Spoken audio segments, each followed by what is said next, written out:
온 이스라엘이 하는 말이 다윗 왕에게 전달되었다. 다윗 왕은 두 제사장 사독과 아비아달에게 사람을 보내서 이렇게 말하였다. 유다 장로들에게 나의 말을 전하여 주십시오.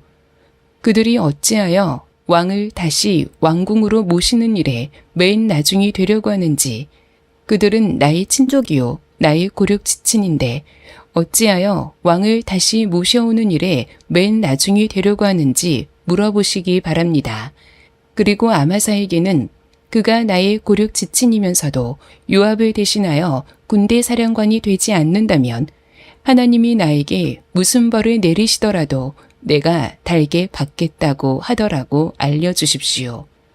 이렇게 다윗이 모든 유다 사람의 마음을 하나같이 자기 쪽으로 기울게 하니 그들이 왕에게 사람을 보내서 말하였다. 임금님께서는 부하들을 모두 거느리고 어서 빨리 돌아오시기를 바랍니다.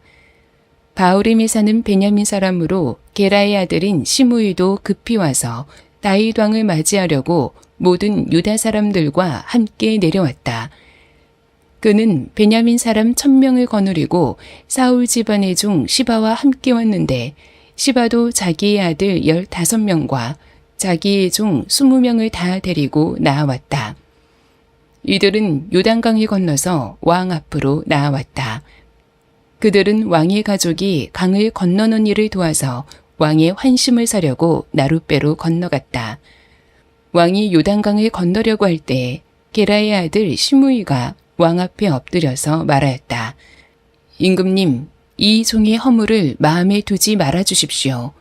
높으신 임금님께서 예루살렘에서 떠나시던 날 제가 저지른 죄악을 임금님께서는 기억하시거나 마음에 품지 말아 주십시오.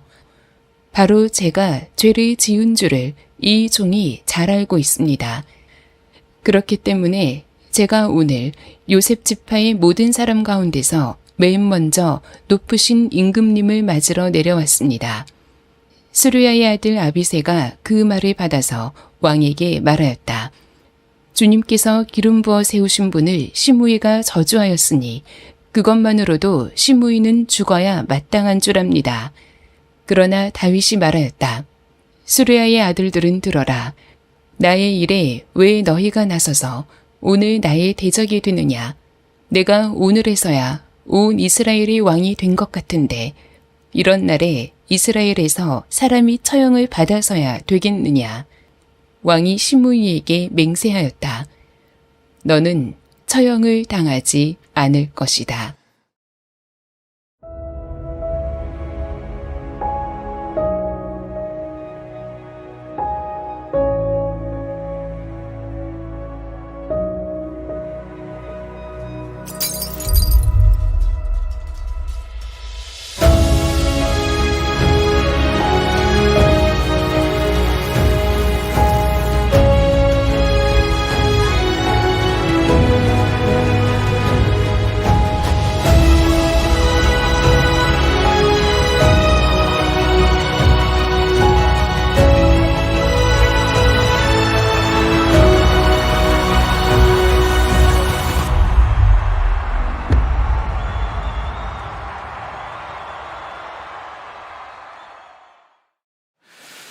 사무엘 하나님의 나라를 세운 사람 22번째입니다. 폭풍이 지나간 자리 은혜로 다시 세우다 라는 제목의 말씀을 나누겠습니다. 지난 봄에 넷플릭스에서 한 다큐멘터리가 나왔습니다. 토네이도 폭풍의 가치다 라는 다큐입니다. 혹시 보신 분 계십니까? 그 다큐는 2011년 5월 20일 미국 중서부의 미주리주에 조플린을 강타한 미국의 역사상 가장 강력했던 토네이도를 기록한 다큐입니다. 당시에 제가 그곳에서 2시간 떨어진 곳에 있었습니다. 거기에서 북쪽으로 2시간 올라가면 바로 제가 살고 있었던 캔자스시티가 나옵니다. 저도 그날을 잊을 수가 없는 것이 당시에 아이들을 유치원에 보내놓고 찾으러 가려고 하는데 토네이도 사이렌이 울리는 겁니다. 모두 대피해야 된다는 거예요.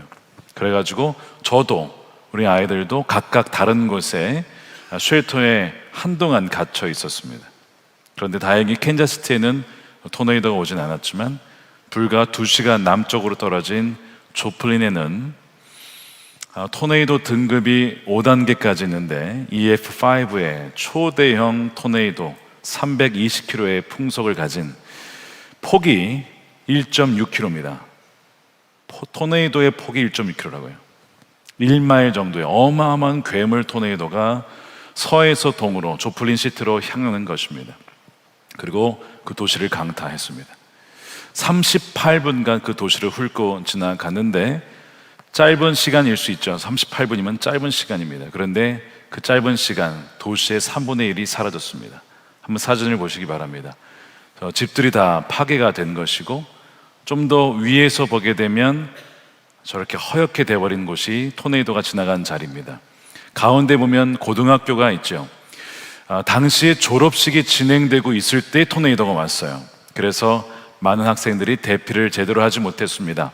그래서 다큐멘터리에 보게 되면 대피를 하다가 트럭을 타고 대피를 하는데 트럭에 이 썬루프가 있는데 그 썬루프로 빨려 나가서 죽게 된 학생의 이야기가 나옵니다.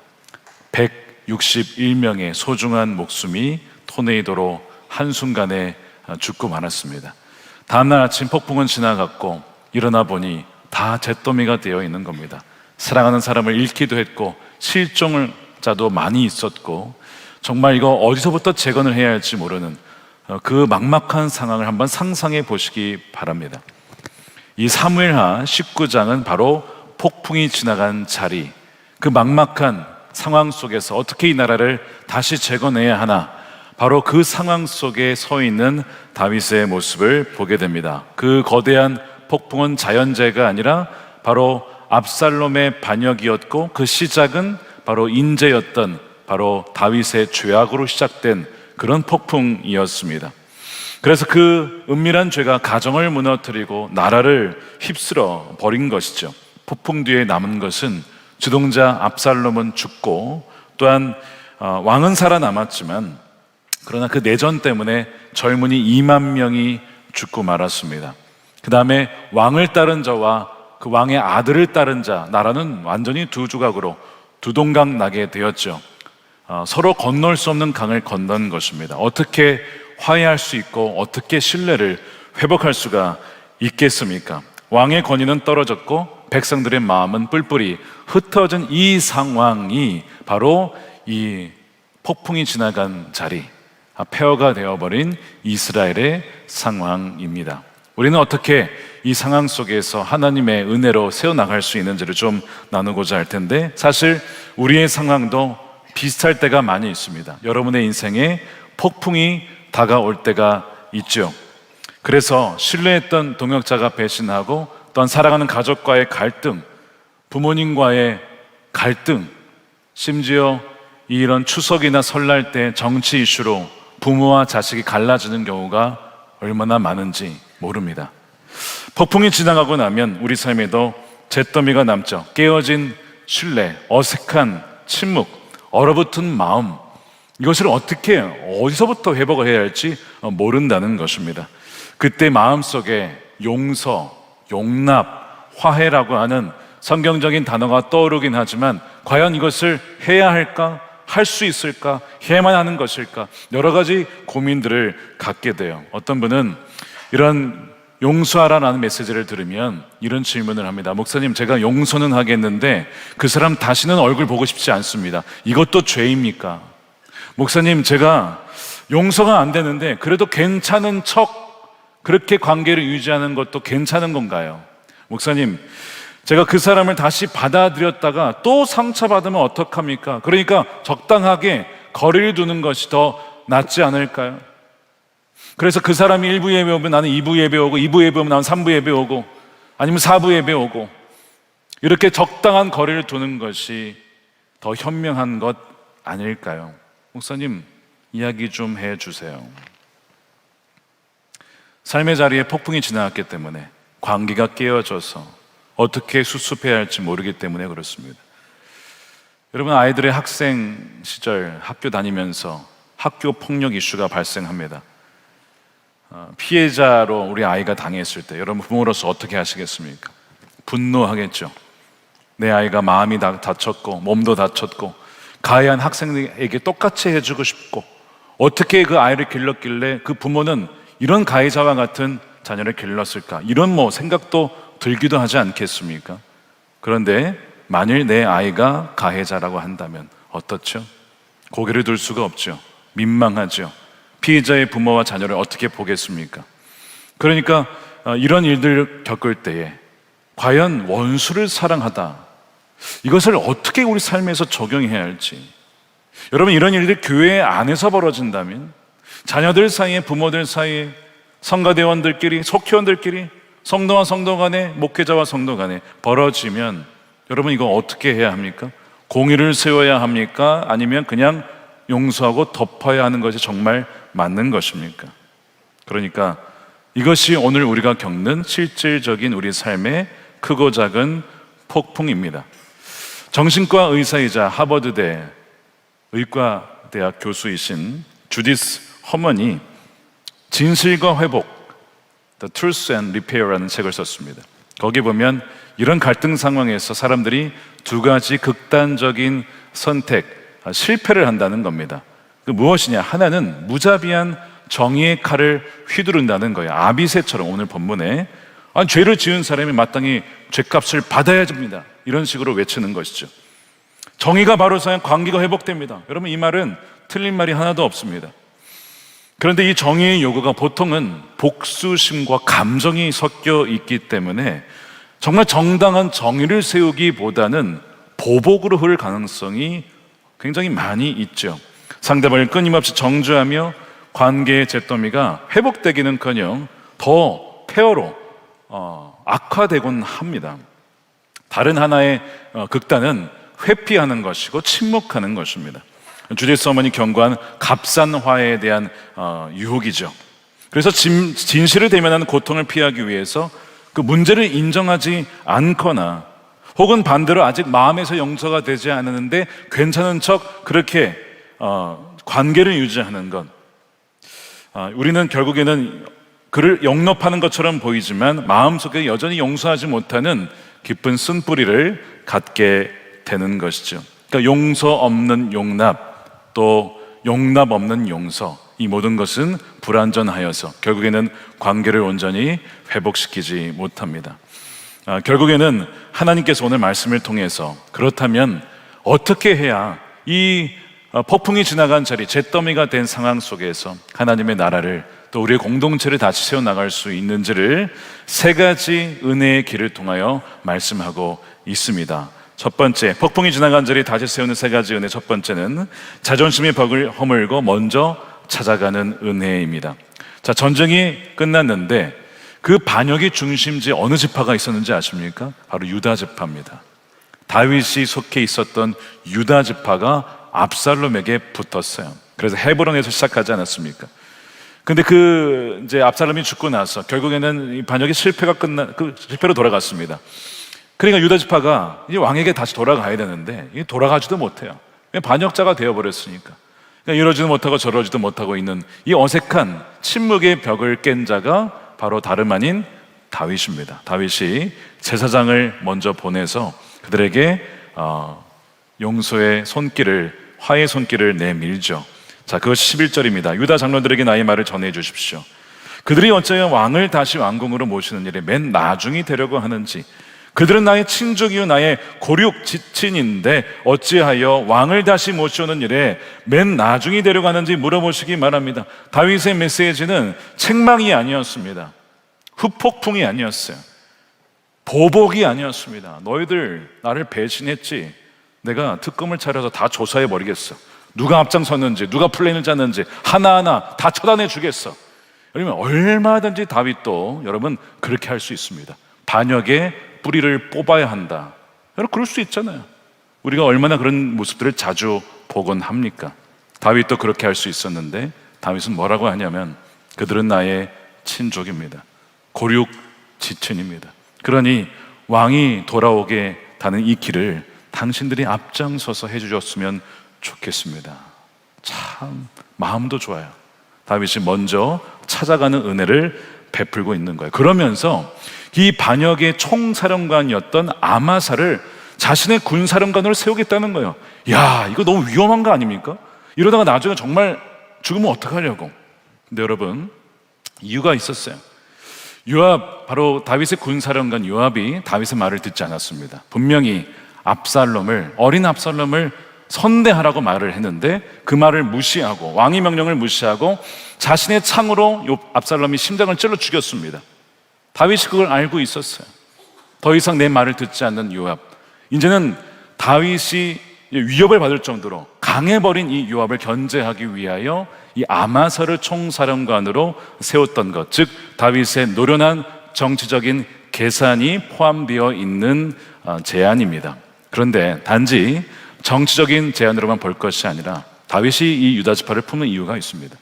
자신이 지금 두 번째 광야를 지나가면서 자신의 인재는 완전히 끝난 존재였어요. 왕위도 잃고 자신의 커리어도 다 끝났고 가족도 다 몰살당할 수 있었고 그렇게 완전히 사라질 수 있었던 상황에서 자신이 다시 돌아온 것은 자신의 군사력이 강해서 그의 지혜가 많아서가 아니라, 뛰어나서가 아니라 전적인 하나님의 긍휼과 자비로 자신이 돌아오게 된 것을 다윗은 그 누구보다도 잘 알고 있었습니다. 내가 서 있는 이 자리가, 나의 삶 자체가 하나님의 은혜로 세워진 것인데 내가 누구를 정죄하며 비판하며 판단하며 누구를 죽일 수가 있겠는가? 이것이 다윗이 느꼈던 그 당시의 감정이었어요. 그 당시의 그 믿음이었습니다. 하나님이 나를 이렇게 선대해 주셨고 그 끔찍한 죄를 저질렀는데도 살려주셨는데 내가 어찌 유다 지파를 멸할 수 있겠는가? 그 은혜로 찾아가는 은혜를 베푼 것입니다. 여러분, 이것이 누구를 닮았습니까? 우리 아버지 하나님을 닮았어요. 우리 하나님께서 우리에게 어떻게 대우하셨습니까? 로마서 우리 5장 8절 말씀 우리 함께 읽어보겠습니다. 시작. 그러나 우리가 아직 죄인이었을 때에 그리스도께서 우리를 위하여 죽으셨습니다. 이리하여 하나님께서는 우리들에 대한 자기의 사랑을 실증하셨고 확증하셨습니다. 우리가 언제였을 때요? 우리가 죄인 되었을 때에, 우리가 의인이었을 때, 착했을 때, 우리가 선행을 베풀었을 때, 우리가 충성스러웠을 때에 하나님의 아들을 보내주신 것이 아니에요. 그때 주님이 우리를 위해 죽으신 것이 아닙니다.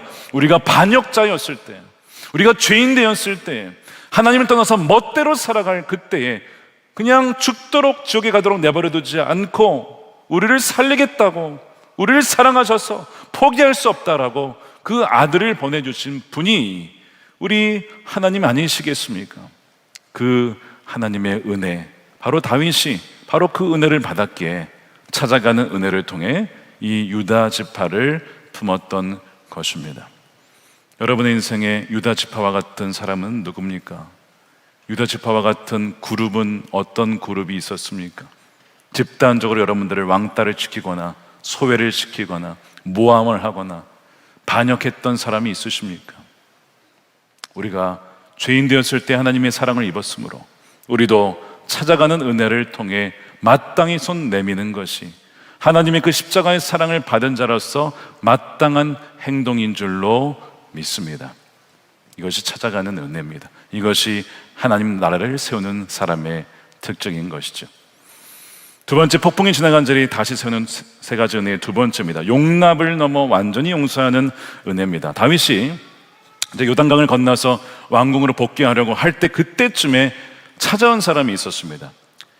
그를 가장 비참하게 저주했던 사람 누구죠?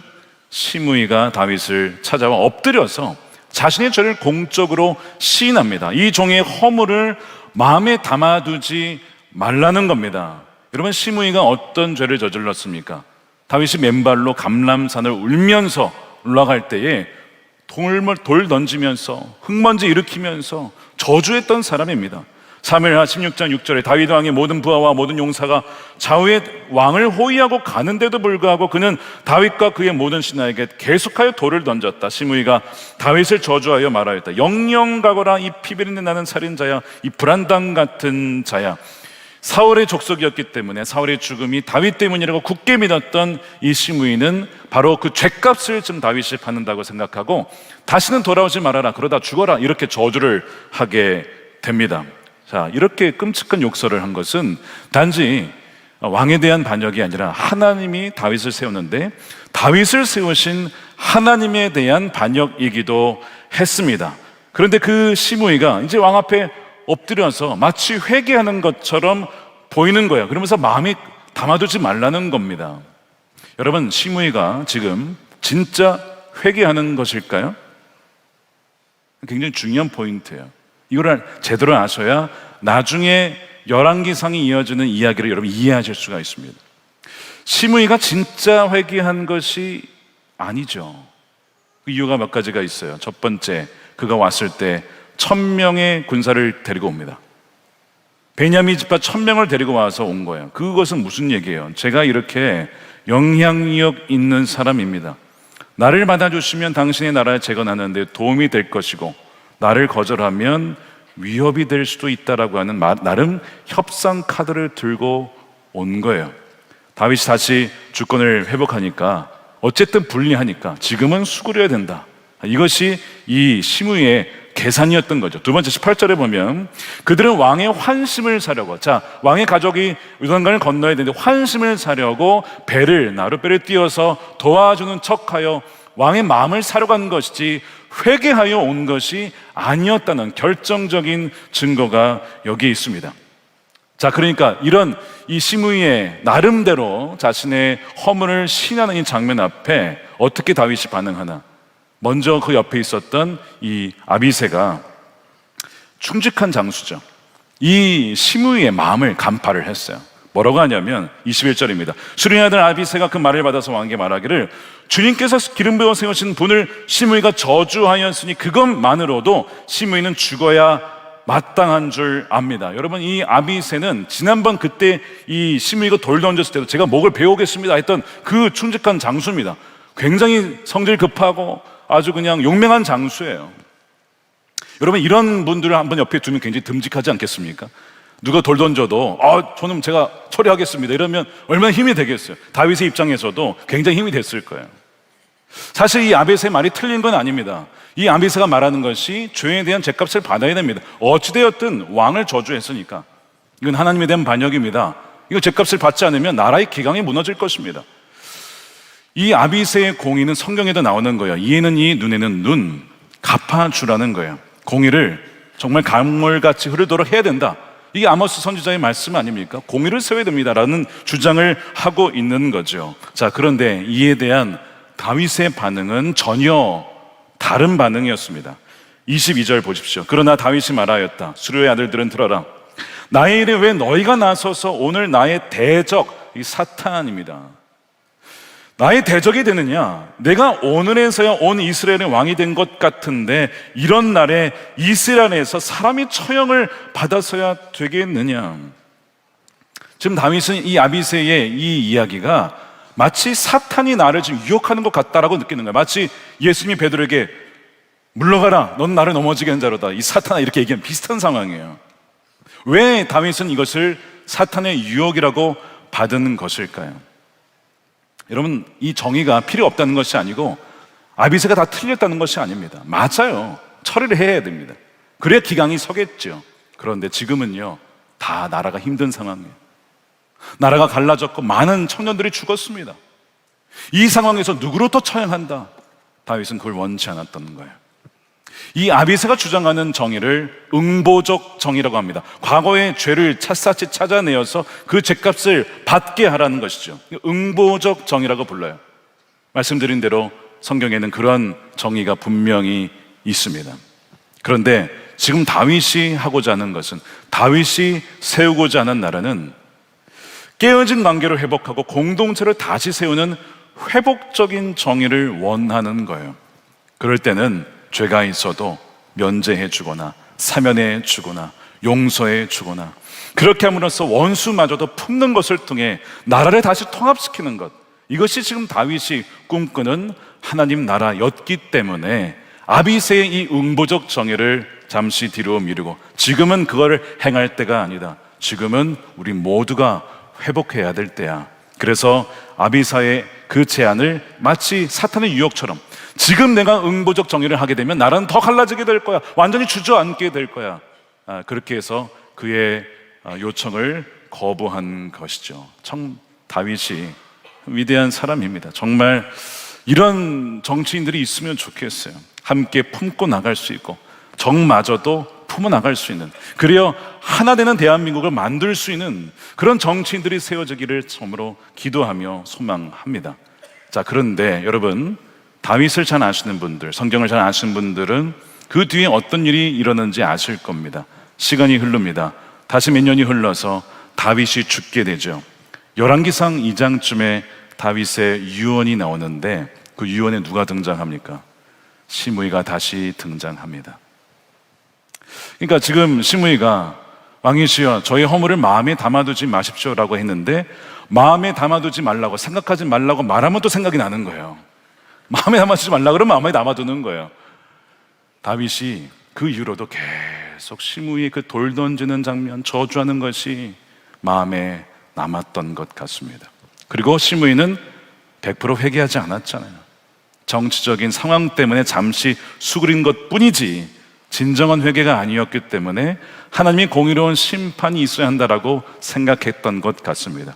그런데 내 손으로는 죽이지 않겠다고 오늘 약속했잖아요.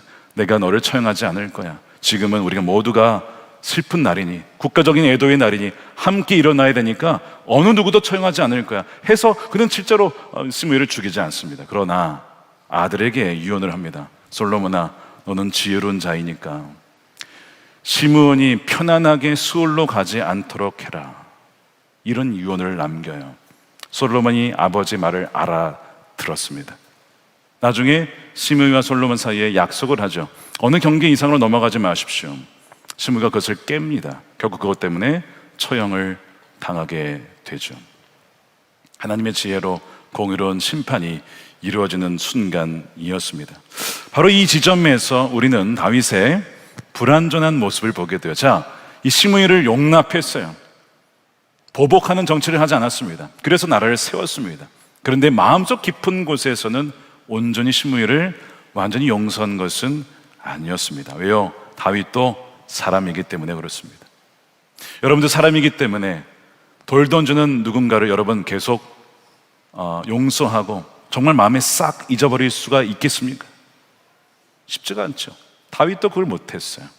그러니까 다윗의 한계를 보게 돼요. 여러분, 다윗도 인간입니다. 사람입니다.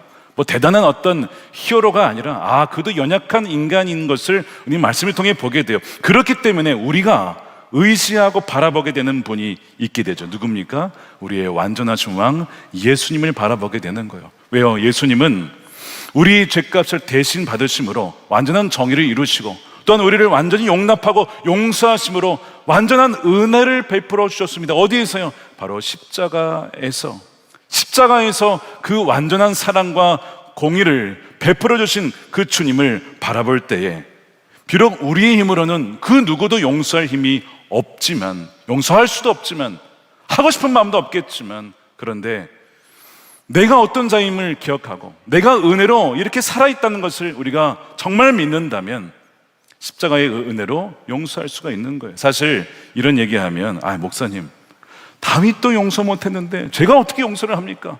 이런 얘기하신 분들이 분명히 있으실 거예요. 아마 여러분도 그런 생각하실 겁니다. 그런데 여러분, 우리가 지금 사무엘 상하를 쭉 보고 있지만 꼭 아셔야 되는 게 하나 있어요. 여러분, 다윗이 위대합니까? 여러분이 위대합니까? 라고 하면 다 다윗이라고 대답하실 거예요. 여러분, 그렇게 생각하시면 안 됩니다. 다윗보다 여러분들이 훨씬 나아요. 안 믿어지시는 것 같은데 이유를 말씀을 드릴게요. 다윗은 십자가의 완전한 복음을 보지 못했습니다. 희미하게 믿음으로만 다가올 오실 메시아를 믿음으로 본 것뿐이었어요. 십자가의 복음을 완전히 누린 게 아니었습니다. 게다가 성령의 역사가 있었지만 우리와 같이 믿는 자에게 영원히 거주하시는 그 내주하시는 성령에 대한 약속을 받지 못한 사람이 다윗이었습니다. 그렇기 때문에 그가 죄를 범죄했을 때 나의 이 성령을 거두지 마십시오 라고 얘기했던 것처럼 그런 시대에 살았어요. 그런데 우리는 어떻습니까? 십자가의 복음도 분명히 알고 있습니다. 누리고 있습니다. 성령께서, 주님께서 친히 이 냄새나는 우리 마음속에 마국간과 같은 이런 마음속에 좌정하셔서 성전이 되어주셔서 우리 마음 가운데 보좌하고 계시고 좌정하고 계시고 그리고 우리를 주장하고 계시지 않습니까? 그러니까 우리 힘으로는 불가능한데 우리 안에 계신 주님 때문에 우리는 용서할 수가 있는 거예요. 그러니까 여러분들이 다윗보다 훨씬 더 낫다는 거예요. 훨씬 더 감당할 수 있는 힘과 능력이 있다는 것입니다. 그래서 여러분, 우리가 정말 그리스도인지 아닌지는 평소에는 잘 몰라요. 예배드리는 모습만으로는 솔직히 잘 모릅니다. 언제 우리가 정말 십자가를 알고 은혜를 받은 자인지가 드러나느냐? 바로 그 갈등의 순간에 우리에게 돌 던지는 사람에게 우리가 어떻게 대하는가, 그걸 보면 내가 진짜인지 가짜인지가 거기서 나타나는 거예요. 처음에는 괴롭게 힘들어 하다가 결국에는 용서를 선택하고 결국에는 그를 용납하는 것을 통하여 내가 정말 그 십자가를 누린 은혜의 사람이구나 하는 것이 거기서 드러나게 된다는 것입니다. 여러분들, 지난 한 달간, 지난 1년을 돌아보면서 여러분의 시므이는 누구였습니까? 그리고 여러분 정말 그 시므이를 용서하셨습니까? 아니면 마음속 깊이 여전히 그 유언의 순간까지도 그 사람을 용서하지 못한 채 마음에 쓴뿌리로 담아두고 계십니까? 오늘 말씀은 우리에게 분명하게 얘기합니다. 용서는 선택이 아니라 하나님의 명령이며 마땅히 우리가 십자가의 은혜를 받은 자로서 당연히 자연스럽게 선택해야 될 바로 하나님의 명령인 것을 오늘 말씀을 통해서 드러나게 돼요. 바로 그런 순종하는 자를 통하여 하나님의 나라가 재건이 되어지고 이미 임하였지만 온전한 나라가 세워지게 될 줄로 믿습니다. 자, 세 번째는 왕으로 만족하는 은혜입니다. 자, 오늘 본문 다 읽진 않았지만 마지막으로 다윗을 찾아온 인물이 손자 무비보셋입니다. 자, 무비보셋의 등장은 우리로 하여금 이런 질문을 던집니다. 우리가 억울한 일을 당했을 때에 우리는 어떻게 반응해야 하는가, 이 부분입니다. 자, 무비보셋이 왜 억울한 일을 당했죠? 다윗이 피난 갔을 때에 무비보셋이 없었습니다. 대신에 그의 종 시바가 따라와서 다윗에게 먹을 것을 주었죠. 그러면서 다윗이 물었어요. 너의 주인 무비보셋은 왜 나를 따라오지 않았냐? 아, 저의 주인은 예루살렘에 머물러 있으면서 자신의 할아버지인 사울의 나라를 다시 돌려받기를 기대하고 있습니다. 모함이었어요. 거짓이었습니다. 그래. 그러면 무비보셋의 온 재산을 시바야, 너가 가져라. 재산을 다 줘버렸습니다. 자, 그러고 나서 다시 다윗이 돌아왔어요.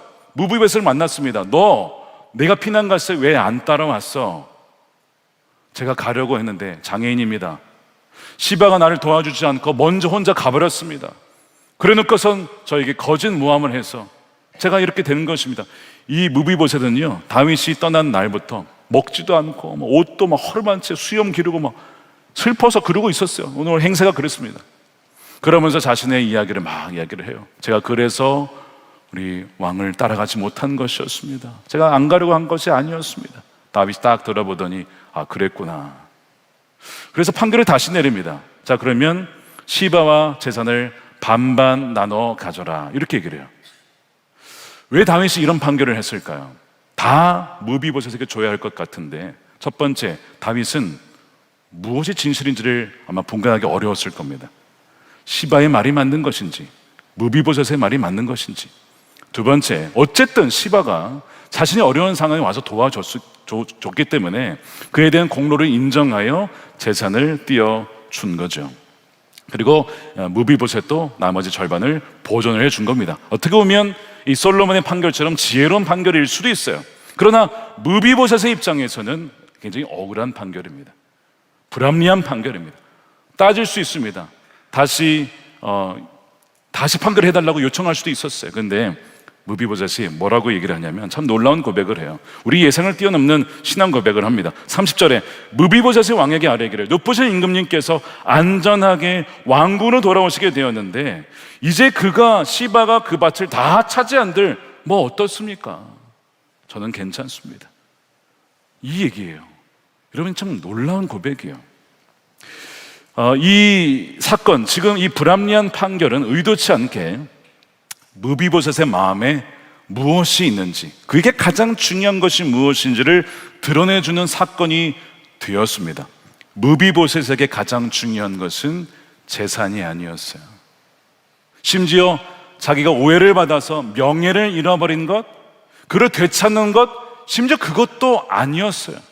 무비보셋에게 가장 중요한 것은 왕이 돌아와서 무사히 왕궁으로 돌아와서 다시 왕과 함께 교제하며 식사할 수 있도록 관계가 회복된 것이면 저는 충분합니다.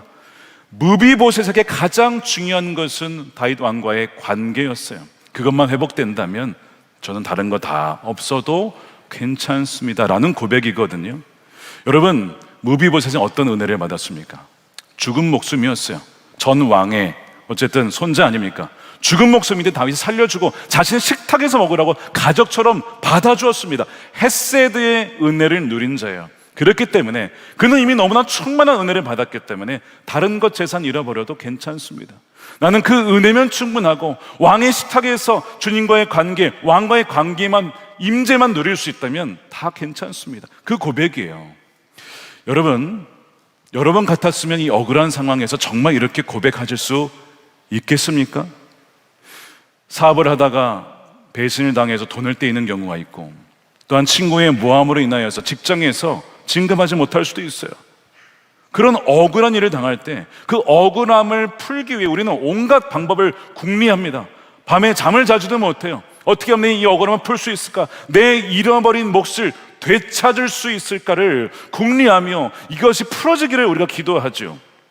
그런데 그것이 풀어지기를 주님께서 도와주실 것이고, 또한 다 아시겠지만 가장 중요한 것은 하나님께서 나의 억울함을 아시니까 내가 잃어버린 몫을 되찾지 못한다 할지라도 내가 정말 빼앗기고 싶지 않은 것은 주님과의 관계요, 주님의 임재요, 주님이 주시는 감사요, 주님이 주시는 기쁨입니다. 이것만은 제가 절대로 빼앗기고 싶지 않습니다. 여러분, 정말 이렇게 고백하실 수 있겠냐고요? 우리가 억울한 일을 당해보면 진짜 내가 중요시 여기고 있는 것이 무엇인지 그때 드러나게 돼요. 아닌 줄 알았는데 나는 내 명예가 가장 중요해. 내 명성이 중요하고, 내 이름이 중요하고, 사람들이 나를 어떻게 보는지가 중요하고, 내 가진 재산을 되찾는 것이 중요하고, 따지고 보니까 그게 가장 중요한 사람이었다는 것을 그 억울한 일을 당했을 때, 그래서 내가 주님과의 임재를 잃어버리고 누군가를 미워하고 감사를 잃어버려도 내가 이것만은 되찾아야겠다. 내가 가장 중요하게 여겼던 것이 실은 주님이 아니라 이거였구나.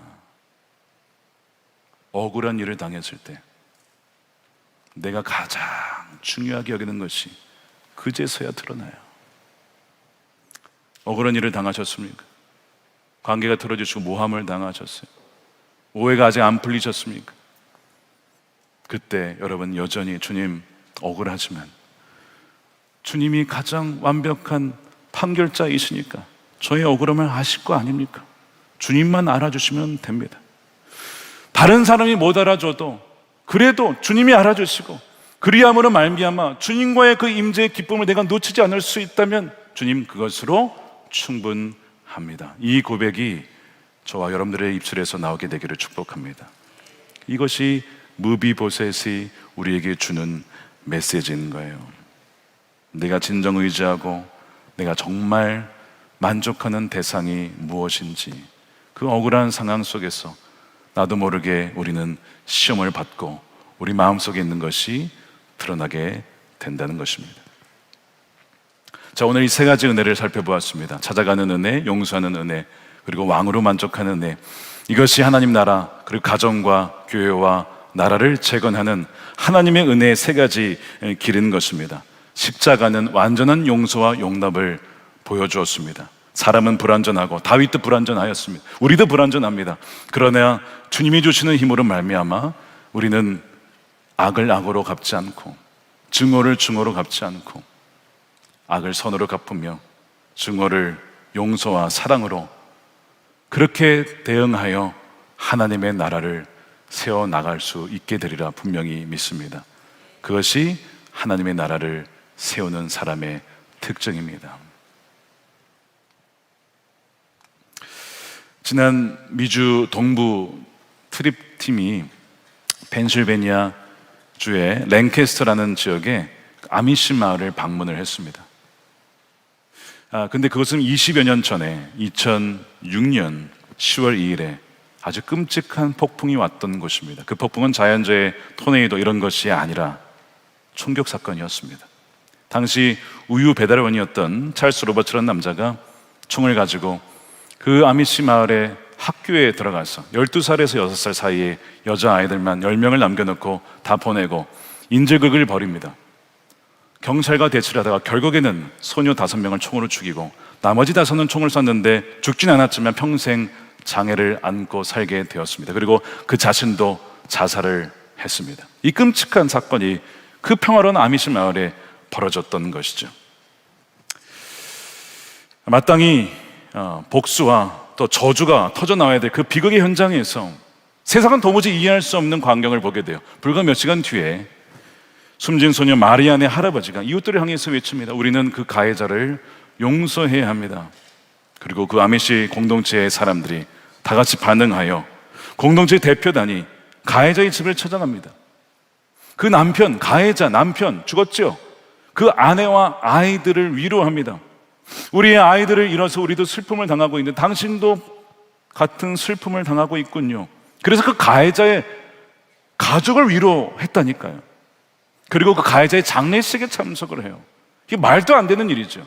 아니 어떻게 그런 일이 있을 수 있습니까? 이 아미시 마을은, 이 아미시라는 공동체는 제세례파의 후손들입니다. 정말 말씀을 그대로 믿는 사람들이에요.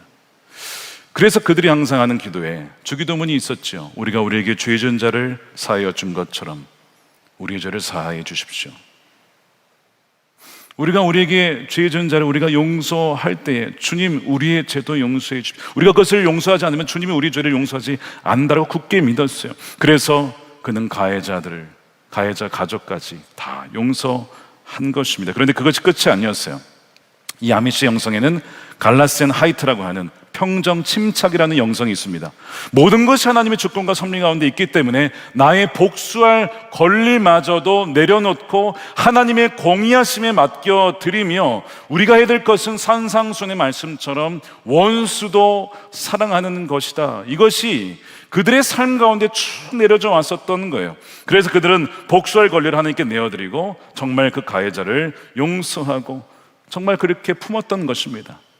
부분적인 용납, 용서가 아니라 완전한 용납, 용서로 그렇게 품었던 거예요. 나중에 이 사건의 이 용서가, 이 이야기가 퍼져나가면서 비그리스도인들이 감동을 받고 그리스도인들에게 나와 나도 그 신앙을 갖고 싶다. 그 비결이 무엇이냐? 이렇게 묻는 일들이 굉장히 많이 일어났다고 합니다. 게다가 그 이후로도 미국에는 총기 사고가 참 많이 발생했죠. 그런데 이 아미시의 영성, 원수마저 사랑하는 것이 어떻게 보면 흐름이 되어서 크리스천들이 죽음을 당했을 때 그 피해자들이 가해자들을 용서하는 것이 계속 트렌드가 되었습니다. 최근에 찰리 커크가 암살을 당하고 에리카 커크가 그 남편의 추모 예배에서 총격범을 용서합니다 라고 고백을 했죠. 그러면 한 얘기가 이거였습니다. 왜냐하면 예수님께서도 우리를 그렇게 용서하셨고 남편도 그렇게 했을 것이기 때문입니다. 그래서 그 영맨을 용서한다라고 그렇게 얘기를 했어요. 여러분 이것이 여러분 가능하리라 보십니까? 여러분 죽음 앞에 있으면 사람들은 거짓말을 못합니다. 근데 그 죽음 앞에서 남편의 죽음을 보고도 그 총격범을 용서하는 그 모습을 통해 바로 이것이 아미시의 그때 용서 이후에 계속 흘러온 그리스도인들의 고백이었고, 증오는 증오로 이길 수 있는 것이 아니라 증오는 용서와 사랑으로만 이길 수 있다. 그것을 보여준 사건이었습니다. 나중에 이 조플린이 회복이 됩니다. 한 1년 뒤에 오바마 당시 대통령이 와서 그 고등학교 졸업식에 와서 그들을 격려하고 또 축하해 주죠. 그리고 도시를 다시 재건하기 위하여서 미국의 수많은 봉사자들이 와서 그 조플린을 다시 세우게 됩니다. 그래서 한 생존자가 말하기를 우리는 모든 것을 잃었었지만 세상의 모든 사랑을 얻었습니다. 그들은 단지 건물을 복귀한 것이 아니라 그들은 잿더미 위에서 은혜와 사랑으로 더 강한 공동체를 다시 세운 거예요. 제가 몇 년 뒤에 그곳을 방문했을 때 그 도시는 완벽하게 복구가 되어 있었습니다. 여전히 물론 일부 나무가 다 자라지 못한 채 그 토네이도의 흔적이 남아있긴 했지만 이것이 언제 이 토네이도를 당했나 싶을 정도로 도시는 재건되어 있었습니다. 사랑하는 여러분, 우리의 삶의 연장 속에서, 여러분들의 가정과 공동체 속에서 폭풍이 지나간 자리가 있으십니까? 기억하십시오. 악은 악으로 이길 수가 없고, 또한 증오와 폭행은 우리의 힘으로 이길 수 있는 것이 아니라 오히려 주의 용서와 은혜로 이길 수 있다고 하는 것.